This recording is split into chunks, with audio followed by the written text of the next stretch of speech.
tudo bem com vocês? Espero que, como sempre, tenham passado uma semana excelente e muito abençoada. Excelentes semanas, né? Pedimos desculpa para vocês, viu? Isso.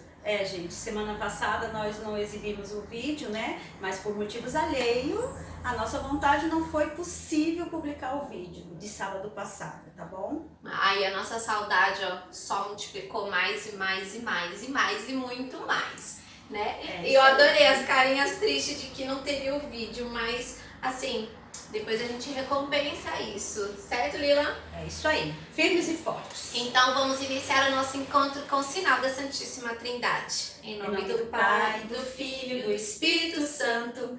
Amém. Ai, que saudade de vocês. Obrigada pela participação de vocês. Vamos mostrar agora o cantinho, né, dos santinhos, né, que eles mostraram os santos que eles tinham em casa. Olha, isso mesmo. Parabéns pela participação. A gente, ó, nós amamos os santinhos, muito. E participar também, poder adentrar dentro da casa de vocês, mesmo através dessa participação de fotos. Mas é muito bom que a gente se sente bem próxima do cantinho de vocês, do coraçãozinho de vocês, porque a saudade, ó, é muito grande. Mais íntimos, né? Já que sim, a distância. Sim. Então, segue a devolutiva de vocês, né? É isso aí. Até já. Nas palmas. Tu anseias, eu pensei, por salvação. Tens desejo de banir a escuridão. Abre, pois, de par em par teu coração e deixa a luz do céu entrar. Deixa a luz do céu entrar. Deixa a luz do céu entrar. Abre bem as portas do teu coração e deixa a luz do céu entrar. Deixa a luz do céu. Deixa a luz do céu entrar. Deixa a luz do céu entrar. Deixa a luz do céu entrar. Abre bem as portas do teu coração e deixa a luz do céu entrar. E o nosso tema de hoje é paramentos litúrgicos com os catequistas Zacarias e a Lourdes. Até já! Até já! Olá, crianças da catequese, tudo bem com vocês? Famílias, catequistas e toda a comunidade da paróquia Santa Maria Madalena. Peço a Deus que todos estejam bem e que continuem assim. Aqui é a catequista Lourdes, né? Esse mês ficou para mim e o Zacarias a parte litúrgica, a gente fazer uma explicação sobre objetos litúrgicos, vestes, né? E o que significa a palavra liturgia? É o conjunto de elementos e práticas do culto religioso, missa, orações, cerimônias, sacramentos e etc, tá? Ele vai fazer toda essa parte da explicação teológica, né, o Zacarias, e eu, como sempre, eu vou fazer a contação de uma história, de uma lenda, ok? Porque história, lenda, parábola, não é só para crianças, né? Ela existe dentro da gente, é uma parte muito importante do ser humano.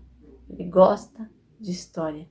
E eu, como professora, eu amo história, principalmente porque eu sou professora do infantil. Então, eu vou fazer a contação da lenda das 3 árvores, né? para falar um pouquinho sobre essa entrada que nós estamos próximas, né? Que é o Advento, né? O Advento é o momento que a gente se prepara para aquele que há de vir.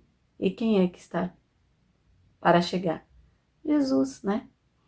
E quem é o profeta, né, do Advento? Uma perguntinha para vocês, tá? Quem é? O profeta Isaías. Então, eu vou fazer a contação e espero que vocês gostem, né? Que dê uma melhorada, né, na forma da gente pensar a vida, né? Porque tudo que vem aprendizado para o bem, que vem de Jesus, melhora o nosso caminhar na nossa vida, né? Religiosa e nossa vida social também, ok? Ó, um beijo, espero que vocês gostem. Até mais. As palmas.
Todo esse ambiente, toda essa construção que é a liturgia católica.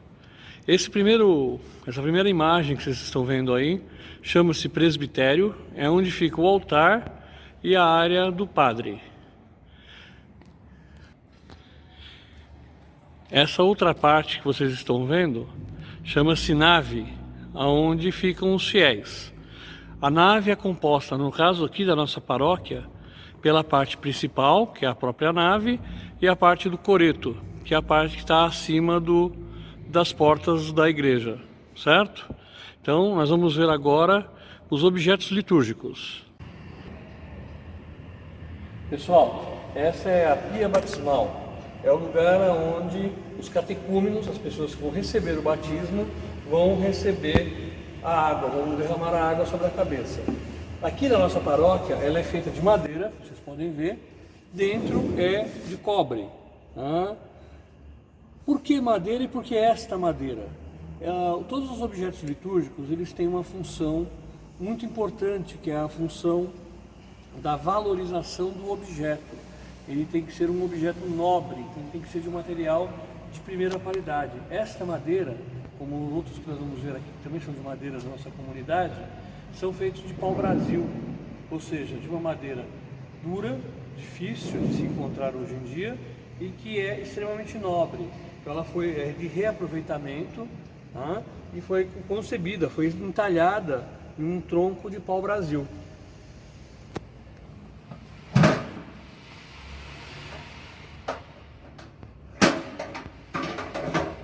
Essa pequena cuiazinha, essa pequena canequinha, vamos chamar assim, é utilizada pelo padre no dia do batismo.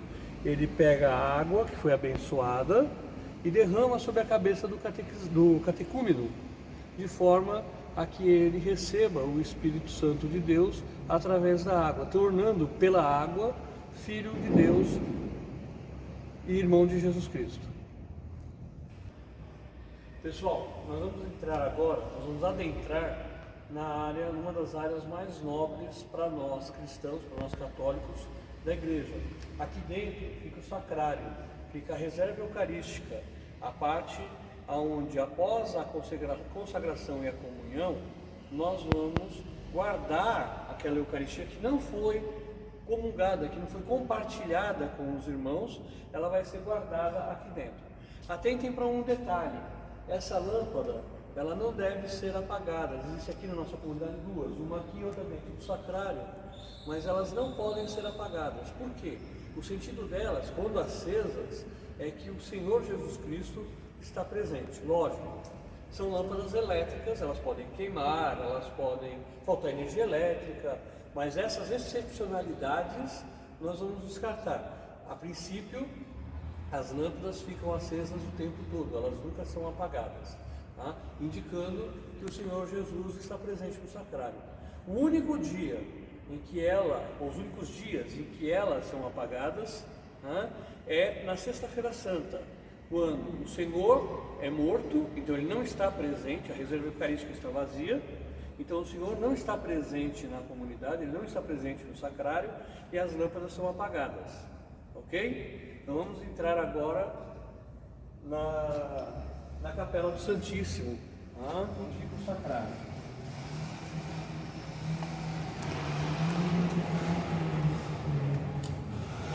Nesse recipiente fica guardada a reserva eucarística, é o cofre de fé, é um dos pontos mais sagrados da nossa igreja, que deve receber toda a reverência, todo o respeito e toda a adoração de todos os fiéis. Aqui dentro se encontra o Senhor Eucarístico, encontra-se o Cristo Eucarístico. E sobre ele, nós vamos ver novamente a luz que não deve ser apagada. E o espaço ele é decorado. Nesse nosso caso aqui, são esculturas que estavam na nave antiga, de um escultor alemão.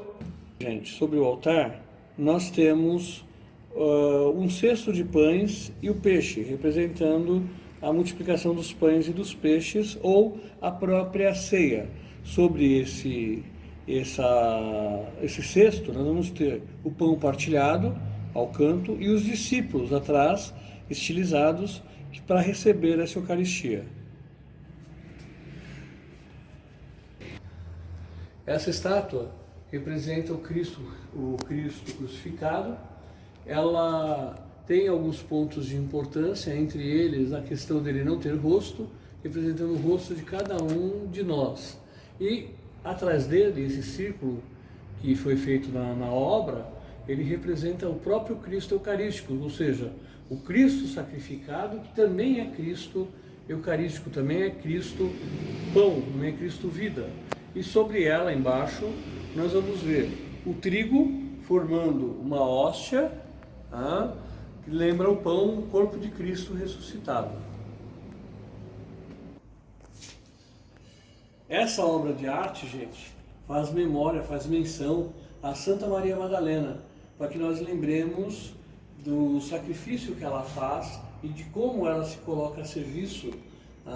Ali nos pés de Jesus encontra-se o vaso com o perfume que ela vai usar para ungir os pés do Senhor, enquanto ela pede perdão pelos pecados que ela havia cometido.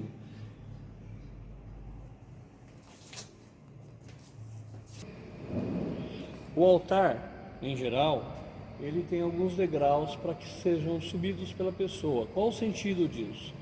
Nós podemos falar que liturgicamente é a elevação, o sacrifício que o fiel deve fazer para alcançar a santidade, para alcançar o direito de ser servidor, de estar à disposição, de estar disponível para o Senhor.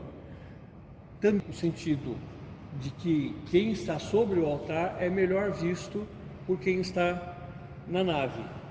Essa parte, como nós já comentamos, chama-se presbitério, é a área destinada ao presbítero, onde o padre ou os padres ficarão durante a celebração eucarística. Bom, essa peça que nós estamos vendo agora no vídeo é o altar, estamos vendo uma parte do altar, a frente do altar, com o cordeiro imolado. O que é isso? Cordeiro imolado representa o próprio Cristo que foi morto, ele foi imolado pelos nossos pecados.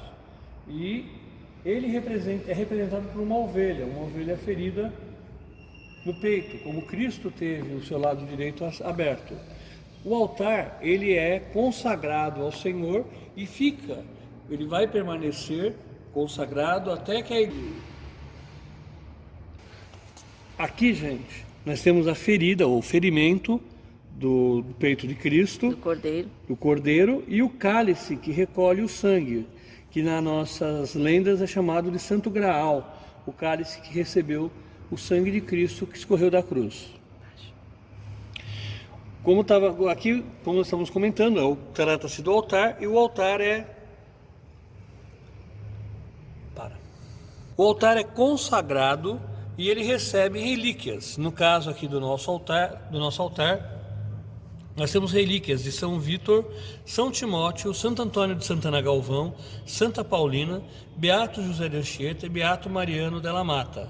Essas relíquias foram colocadas junto ao altar e o altar fica então dedicado, ele fica consagrado. Se um dia a igreja deixar de existir, esse altar será desconsagrado e essas relíquias removidas para serem levadas para um outro local. O altar, ele é o local do sacrifício, é o local onde nós oferecemos, como Abraão ofereceu o seu filho em sacrifício, e Deus, lógico, troca o filho dele por uma outra oferta. A ideia de Deus não era matar o menino, mas sim ter a prova de que Abraão era fiel a ele, e Deus então coloca no caminho de Abraão uma ovelha, um caprino, que ele vai usar no sacrifício, vai imolar no lugar do filho.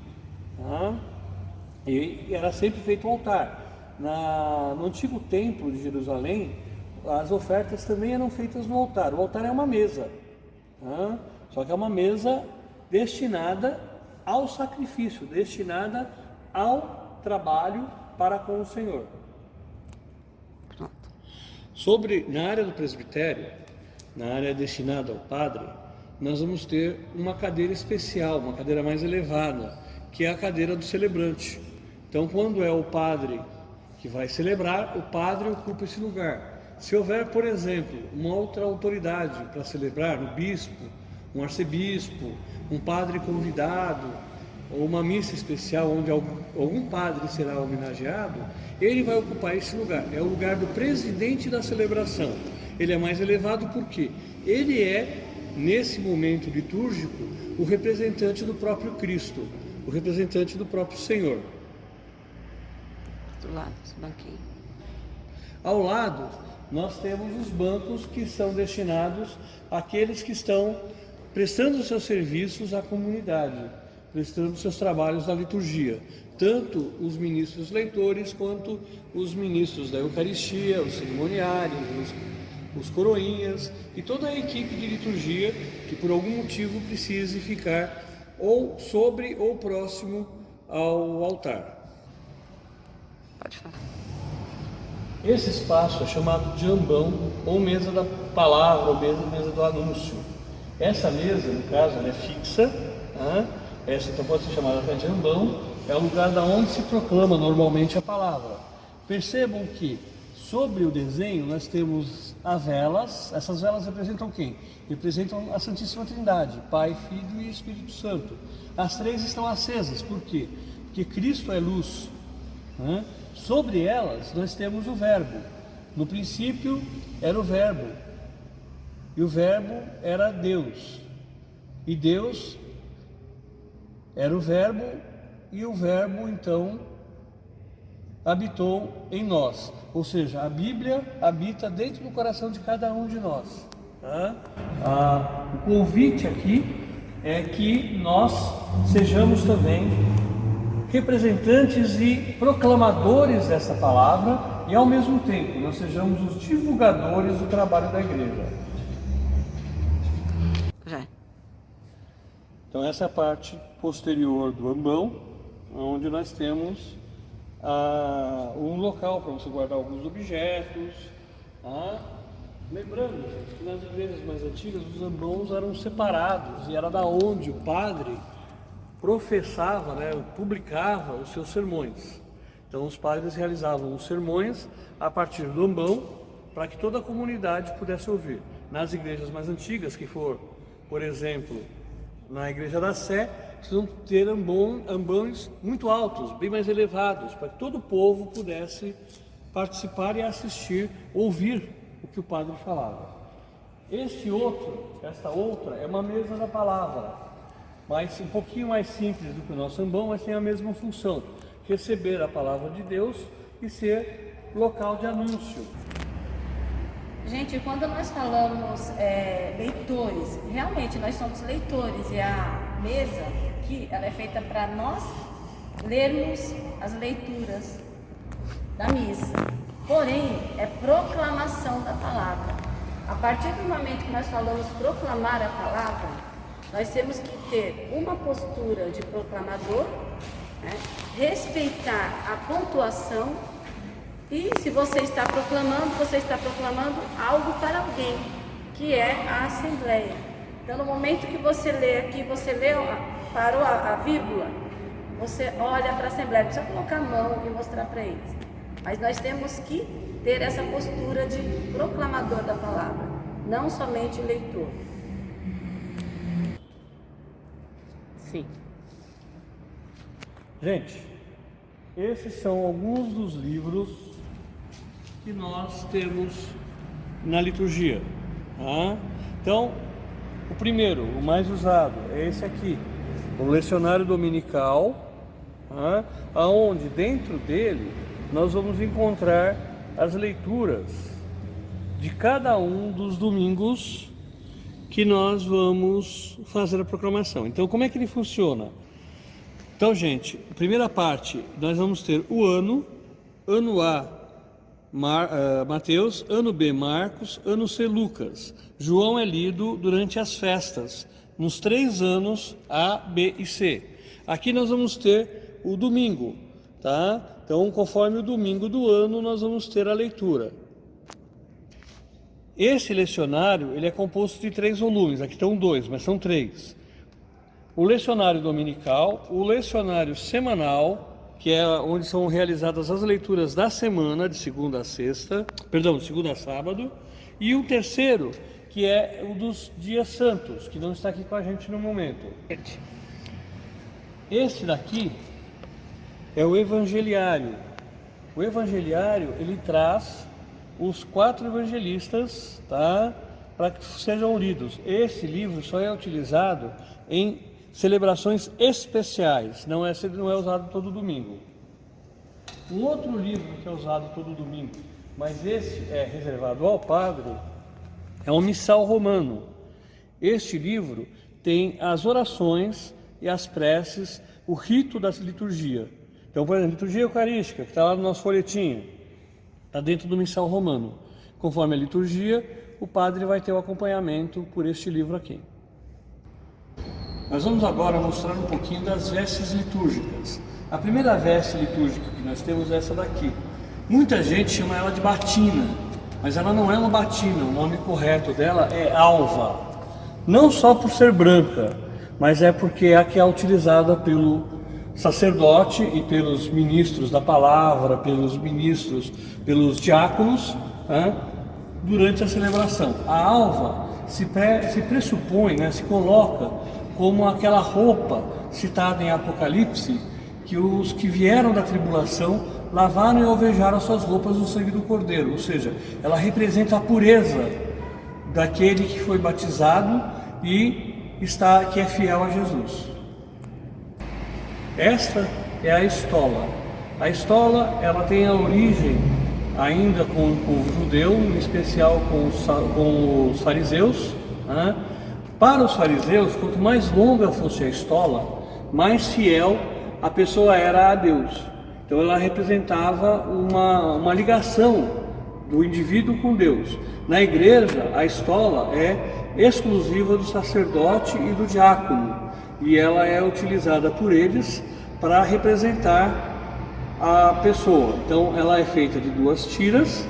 Normalmente ela tem 2 cores, então o verde, tá, no caso desta, e o branco. Cada uma das cores, como nós vamos ver depois, tem uma representação e um tempo para ser utilizado. Não é pelo prazer ou pelo gosto do padre, mas ela tem um período a ser utilizada.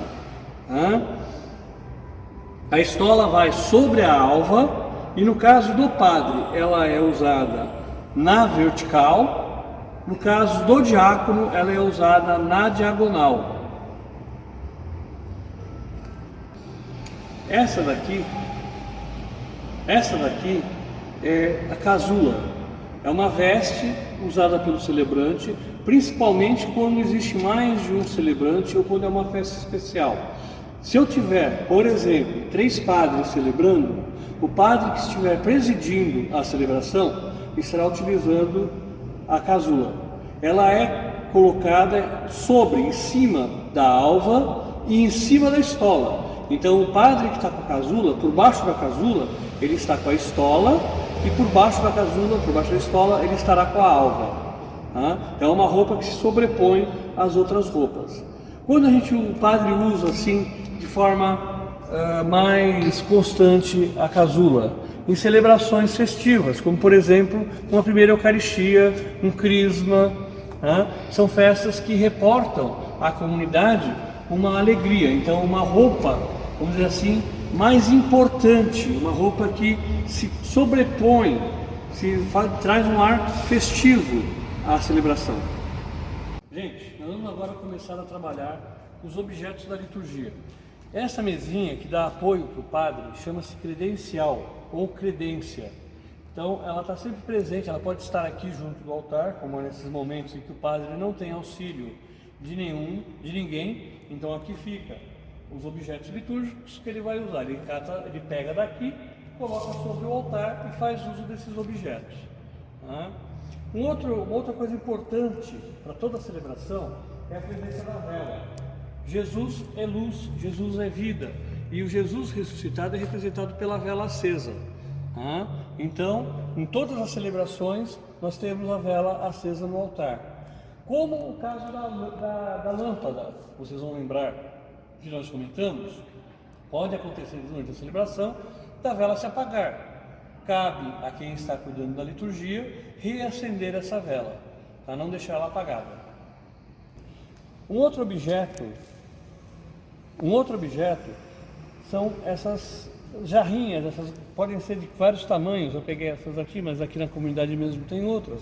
Chamam-se galhetas. Uma contém água, outra contém vinho, e o padre vai usar primeiro na consagração e depois na purificação dos vasos. O padre faz a consagração, ele realiza a consagração, aí quando ele acaba a consagração, enquanto os ministros já começaram a distribuir a Eucaristia, o padre vai fazer a purificação do cálice, e ele vai usar a água que está nessa galheta. Existe um outro objeto que normalmente fica na credencial, nós vamos para cá, que é uma jarra com água e uma bacia, onde o padre realiza a lavagem das mãos. É um rito de purificação, como se ali ele está se purificando para poder realizar a consagração. Agora nós vamos ver os panos da igreja. Vamos começar com esse aqui. Esse daqui chama-se manustérgio. Por que ele tem essas franjinhas? Ele tem essas franjinhas para mostrar realmente que ele é uma espécie de toalha. Ele contém uma única cruz na parte inferior, e serve para enxugar as mãos. Mas só pode ter com franjinha? Não. A franjinha foi ideia de um padre aqui do Madalena para que facilitasse a vida das pessoas que trabalhavam na liturgia. Mas ele, desde que tenha uma única cruz, o manustérgio não necessita ter as franjinhas. Esse daqui chama-se corporal. Dentre os panos litúrgicos, ele tem uma importância muito grande, porque é sobre ele que o padre vai colocar todo o ofertório. Ou seja, vai colocar o Cristo, o cálice, o vinho. Ele contém 5 cruzes e ele vai realizar a consagração em cima dele. Como é que vai proceder? No final da celebração, o padre ou o ministro deverá dobrar ele de fora para dentro, de forma que, se alguma migalha tiver caído sobre ele, fique retida nele, que depois vai ser lavado. Então ele vai dobrar desse jeito, vai virar aqui e vai colocar sobre esse pratinho, que nós não vamos falar dele. Tá? Então esse aqui é o corporal. Similar ao corporal, esse daqui também tem 5 cruzes, mas ele tem uma alma rígida e é para ser utilizado para cobrir os objetos litúrgicos, os cálices litúrgicos. Por que é feito assim? O nome dele é pala, tá? E é utilizado como protetor, por isso que ele tem essa parte mais dura. Nas primeiras comunidades, as celebrações aconteciam dentro de catacumbas. E essas catacumbas tinham insetos, tinham morcegos, Pombas. e se alguma coisa cair dentro do vinho, até hoje, o padre vai tomar o que estiver dentro. Tá? Então, se uma mosca cai dentro do vinho consagrado, o padre vai ingerir aquele inseto junto. Então, para se evitar esse tipo de contaminação, se usa a pala sobre o objeto. Esse aqui, gente, é o sanguíneo. Ele tem uma cruz diferente, ele é usado para limpeza do cálice, tá? E para limpeza dos objetos, dos vasos litúrgicos. Ele é utilizado pelo padre para fazer a higienização das bordas do cálice quando ele vai vai tomar o vinho, e quando ele acaba na purificação, quando ele vai limpar o cálice. Ele deve ser usado para tirar todas as partículas, toda a sujeira, todo o vinho que estiver parado dentro do cálice ou na sua borda. Agora, os vasos litúrgicos. Nós temos aqui o cálice e a âmbula e o píxide. Este prato chama-se píxide. Então ele é utilizado para colocar a hóstia maior, que vai ser usada na consagração. Esse daqui, lembra uma tigela, chama-se âmbula. Tá? A âmbula, ela pode ou não ter tampa. Tá? Dependendo da âmbula, ela pode ou não ter uma tampa sobre ela. Este é o cálice. Tá? Então, esse é um cálice sem tampa, mas ele também pode ter tampa. O cálice é utilizado na consagração, quando o padre vai consagrar o vinho e o pão. Tá? Ele vai colocar o vinho dentro do cálice, vai colocar um pouco de água, vai fazer as orações e vai consagrar, transformando o vinho em sangue de Cristo e vai levar para a Eucaristia. Este também é um cálice metálico, tá? De material batido, provavelmente revestido de ouro. Qual o detalhe? Esse tem uma tampa. Ele também é usado para consagração e é usado para guardar a reserva eucarística. Detalhe, gente, o material dos vasos sagrados devem sempre ser material nobre. Neste caso, eles são de pau-brasil. A exemplo da nossa pia batismal, eles também são feitos de pau-brasil, torneado, preparado, tudo para ser utilizado. É um material nobre, raro, que tem uma importância muito grande para nós. Essa é a caldeirinha e o difusor. Eles são usados para fazer a aspersão de água nos fiéis ou nos objetos. Posso usar outro objeto? Posso. O padre pode usar um outro objeto, ele pode usar um jarro, ele pode usar plantas para fazer a aspersão. Tá? Esse é o mais tradicional. Esses são os sinos utilizados na celebração para que os fiéis se ponham em posição de adoração, ou de joelhos, em sinal de adoração, ou em pé, em sinal de prontidão, prontos para atender ao chamado. Nessa caixinha, nós temos os santos óleos. O óleo do batismo, o óleo da unção dos enfermos e o óleo do santo crisma. São utilizados 2 deles no batismo e no crisma, e este quando há necessidade da unção dos enfermos, do sacramento da unção dos enfermos. Esse daqui, gente, é um outro símbolo muito importante da nossa fé. É o círio pascal. Ele é utilizado nas celebrações do batismo, nas celebrações do crisma e na celebração do Sábado Santo. Ele é introduzido na comunidade na missa do Sábado Santo, na missa de aleluia, quando Fogo novo. nós vamos fazer a bênção do fogo novo. Então, é feita a bênção do fogo novo, ele entra apagado, representando o Senhor morto, e sai aceso, representando o Senhor ressuscitado. Ele é cheio de símbolos, que nos cabe nós prestarmos um pouco mais de atenção. Ele tem 5 cravos, que representam as 5 chagas do Senhor. A chaga sobre a cabeça, a chaga sobre os pés, os pregos que pregaram ele na cruz e o corte feito do lado direito do Senhor. Aqui no meio nós temos um símbolo que reporta Jesus. Nesse caso nós temos um cordeiro imolado. Nós temos aqui, alfa e ômega, que é a primeira e a última letra. Alfa e ômega, a primeira e a última letra do alfabeto grego, que representa o início e o fim. E nós temos o ano do Círio Pascal, no caso desse aqui, 2019. E ele representa o próprio Senhor. 2019. Ele representa o próprio Senhor ressuscitado.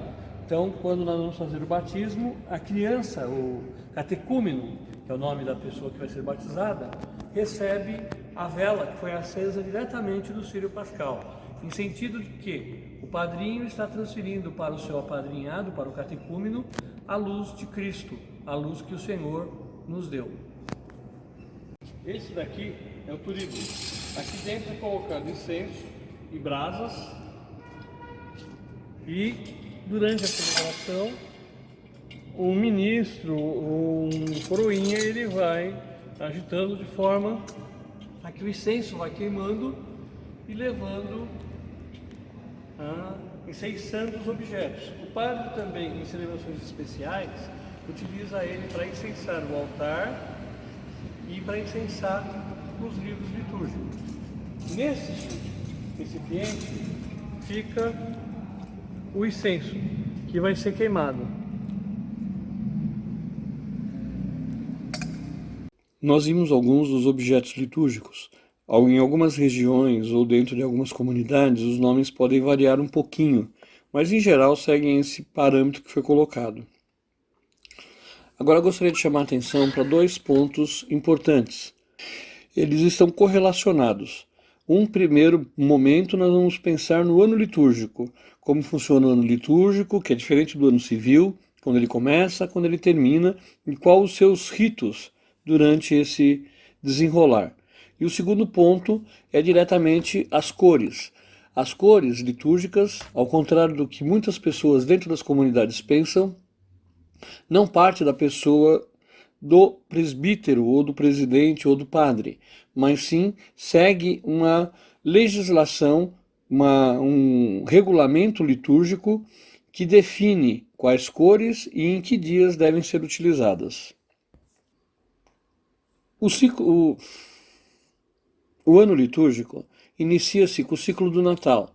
Inicialmente, o ciclo do Natal é marcado pelo Advento, 4 semanas que antecedem o Natal. A cor predominante é roxa e faz memória à preparação do nascimento do Cristo menino, do Cristo Senhor infantil, do Cristo que está a vir, que há de vir, com o profeta do Advento, que é Isaías. O primeiro, segundo e quarto domingos do Advento, as vestes são roxas, e no terceiro é rosa, que significa a iminência da vinda do Senhor e a alegria de se recebê-lo. Depois nós vamos ter a festa do Natal, a festa da Sagrada Família, que é no finzinho de dezembro, começo de janeiro, a Santa Mãe de Deus, a Epifania do Senhor e o batismo de Jesus. Depois disso, nós vamos ter o primeiro ciclo do tempo comum, onde Jesus dá início às suas primeiras pregações. Esse primeiro período vai do Natal até o início da Quaresma, que vai acontecer na quarta-feira de cinzas. A Quaresma, como todos nós sabemos, é composta de 40 dias. E então ela vai ter o período de 6 semanas, tá? E vai até a quinta semana vai ser apenas a cor roxa e é um tempo forte de conversão. No quarto domingo da Quaresma pode-se também usar o rosa como como uma memória à alegria do Senhor que está por vir, que está por ressuscitar. No domingo de Ramos, marca o início da Semana Santa, a última semana da Quaresma, e que a cor nesta data é vermelha. Tá? Então sai-se do roxo, entra-se no vermelho, aonde vai se fazer a memória do dia mais alegre, do dia mais feliz que Jesus teve, que foi quando ele é aclamado como rei, Hosana Rei, ao entrar em Jerusalém e ser aclamado com ramos pelo povo, que colocava ramos e os seus mantos para que Jesus pudesse passar. Aí nós vamos ter a Semana Santa, que culmina com a Sexta-feira da Paixão, o único dia em que nós não celebramos no mundo inteiro nenhuma missa. Aí vai vir o domingo, o Sábado Santo, ou o Sábado de Aleluia, como muitos chamam, que é o dia da maior festa da igreja, o dia em que se celebra a ressurreição de Jesus, Jesus vence a morte, ele rompe com a morte e se torna novamente uma pessoa viva. Ele vem para que nós tenhamos vida. Depois nós vamos ter o domingo de Páscoa e o ciclo da Páscoa, que vai durar 50 dias, ou 7 semanas, até a festa de Pentecostes. O sétimo domingo, sétima semana, vai ser a Ascensão do Senhor, quando Jesus sobe, e depois teremos a festa de Pentecostes, que é a celebração do Espírito Santo. Em seguida, retomamos para o tempo comum, e a primeira festa após Pentecostes, já no tempo comum, é a Santíssima Trindade. Depois nós vamos ter o tempo comum, quando se revive tudo o que Jesus Cristo disse e fez para a nossa salvação.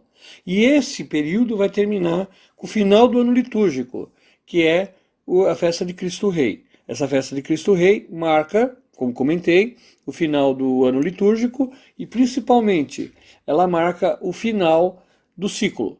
A partir da festa de Cristo Rei, que acontece em novembro, nós vamos ter a retomada do Advento. Então vai começar um ano litúrgico novo. Então o ano A, Mateus, ano B, Marcos, ano C, Lucas, e na festa de Cristo Rei se inicia o ano seguinte. Então, se eu estou no ano A, inicia-se a partir da festa de Cristo Rei o ano B. Ok? Vamos agora começar com as cores. Então nós vamos trabalhar aqui tomando como base as instruções gerais do Missal Romano, tá? O significado de cada uma das cores. Cor branca.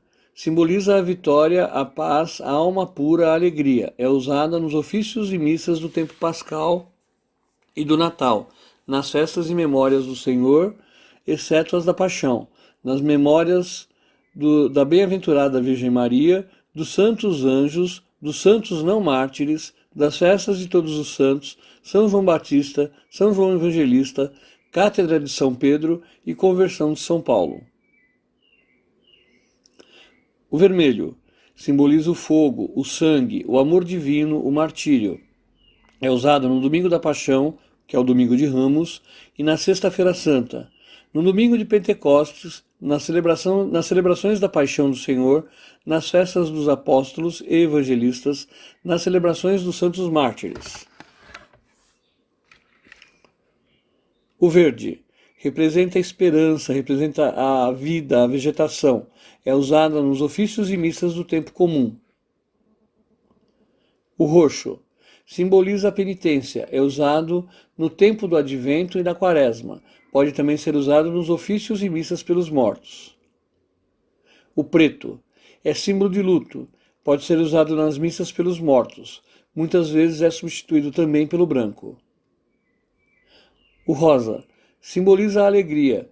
Pode ser usado no terceiro domingo do Advento e no quarto domingo da Quaresma. Um ponto importante quanto ao tempo do Advento, existe uma tendência e uma permissão a se usar o violeta em vez do roxo, para diferenciar o tempo da Quaresma do tempo do Advento, ou seja, o tempo da penitência, e acentuar a dimensão da alegria, da expectativa da vida do Senhor. Nas missas pelos defuntos, pode-se usar o roxo ou o preto, mas também pode-se usar o branco para dar ênfase não à dor, mas a ressurreição. Algumas vezes nós também usamos a cor dourado, em júbilo, para isso e para algumas festas que representam muita alegria e triunfo. Pode ser usada nas solenidades da festa do Cristo Rei do Universo, da Páscoa e do Natal. Também em algumas comunidades, em especial aquelas mais voltadas ao culto a Maria, é comum se utilizar a cor azul claro para se identificar com Nossa Senhora, o seu manto. Então pode-se também usar estolas ou alguns adereços na cor azul para representar a presença da Mãe de Jesus entre nós.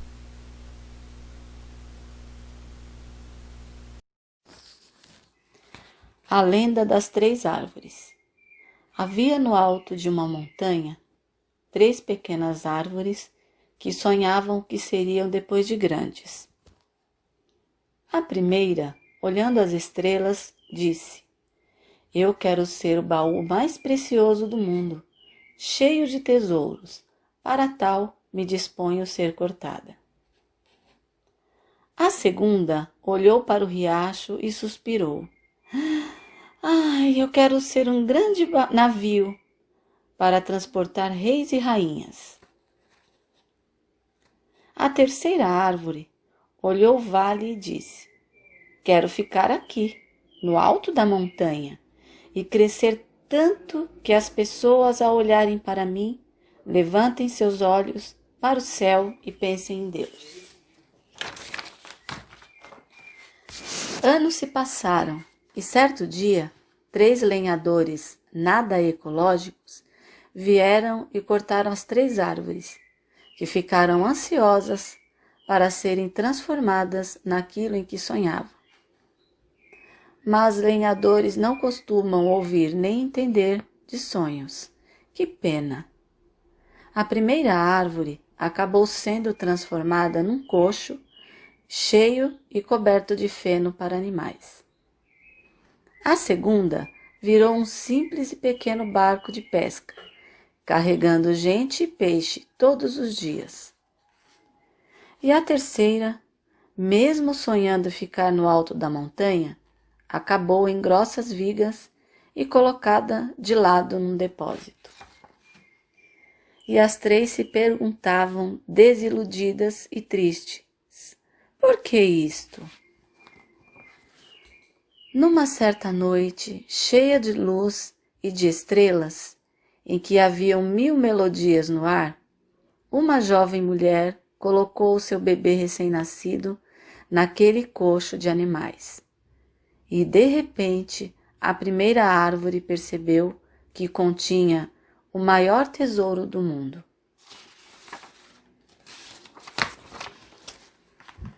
A segunda árvore, alguns anos mais tarde, carregava um grupo de homens e um deles dormia no barco. Quando a tempestade quase afundou o nosso pequeno barco, este homem levantou-se e disse: Paz! Em um relance, a segunda árvore percebeu que estava carregando o Rei do céu e da terra. Tempos mais tarde, numa sexta-feira, a terceira árvore espantou-se quando as suas 2 vigas foram unidas na forma de cruz, e um homem foi pregado nela. Sentiu-se horrível e cruel. No domingo seguinte, o mundo vibrou de alegria, e a terceira árvore entendeu que nela havia sido pregado um homem para a salvação da humanidade, e que as pessoas sempre se lembrariam de Deus e de seu Filho Jesus Cristo ao olharem para ela. As 3 árvores tinham tido um sonho, mas a realização fora 1000 vezes melhor e mais sábia do que haviam imaginado. Autoria de um desconhecido. Hora do desafio! Nossa, gostaram? Excelente vídeo, né? Olha, um ótimo trabalho, né, do catequista Zacarias e da Lourdes, né? Nossa, muito bom. Uma verdadeira aula, né, Tati? Isso, para vocês verem a importância de que não é somente ir lá na igreja, ali sentar no banco, de estar ali na catequese, tem muito mais envolvido aí e tem muito mais conteúdo para vocês aí. A partir disso daí nós vamos passando cada vez mais também para vocês aprenderem. Espero que vocês tenham gostado, né? Qualquer dúvida nos perguntem, né? Isso. Ai, eu amei, gente. Aprendi muito. Sim, Nossa, aprendemos sempre, né? Então, isso aí. Então, com tudo isso, o desafio de hoje é... eu tô bem boazinha, hein? Bem boazinha. Ela tá hoje. mais boazinha hoje. Isso. Olha só, o nosso desafio hoje, eu vou querer um espaço da igreja. Anotem aí numa folha, assim, ó, deitada. Podem tirar o foto só da folha. Coloquem o nome de vocês na folha pra gente identificar, porque às vezes a letra é bem parecida, né? Pra gente não confundir. Então coloque aí, um espaço da igreja. 3 objetos. 3 objetos que vocês viram aí no que foi vídeo. isso tudo, gente, que foi falado pelo catequista Zacarias e a Lourdes, tá? No vídeo. Então, no vídeo. Então, vocês assistem e vocês prestem atenção. E 2 cores litúrgicas para nós. Isso. Aí vocês anotem na folha um objeto, ou 3 objetos, um espaço da igreja e 2 cores litúrgicas. É isso aí. E a gente aguarda A semana devolutiva até quarta-feira. quarta-feira, pelo amor de Deus, tá bom? Tá bom? Agradecemos toda a participação de vocês, né? Ficamos muito felizes com as devolutivas, com as participações. Só que as que são enviadas depois do prazo, a gente só agradece. Muito obrigada, ficamos felizes. Só não tem como editar e pôr no vídeo, mas espero que vocês não fiquem chateados conosco. É isso aí. Isso. Bom, então vamos já encerrando, né, Tati? De uma forma diferente, né? Que no começo a gente só fez o sinal da cruz. E agora nós vamos pedir a intercessão da nossa mãezinha. Deixamos para o final, para fazer esse nosso final especial, para que ela interceda Todos não só os nossos pelo nosso santos. início do nosso encontro, mas que ela agora interceda pela nossa semana, pela nossa casa, nossa família, né? Para que, e todos os santinhos também, para que eles intercedam por nós neste momento tão difícil que estamos passando, né? É isso aí. Então vamos encerrar então o nosso encontro com uma Ave Maria. Ave Maria, cheia de graça, o Senhor é convosco. Bendita sois vós entre as mulheres, bendito é o fruto do vosso ventre, Jesus. Santa Maria, Mãe de Deus, rogai por nós, pecadores, agora e na hora de nossa morte. Amém. Isso, turminha. Então nós estávamos reunidos em nome do Pai, do Filho, do Espírito Santo. Amém. Que vocês tenham uma excelente semana. É isso aí, gente. Um beijo no coração de cada um. Fiquem com Deus e até sábado que vem. Fiquem com Tchau, Deus. tchau. Tchau, tchau. Deus abençoe.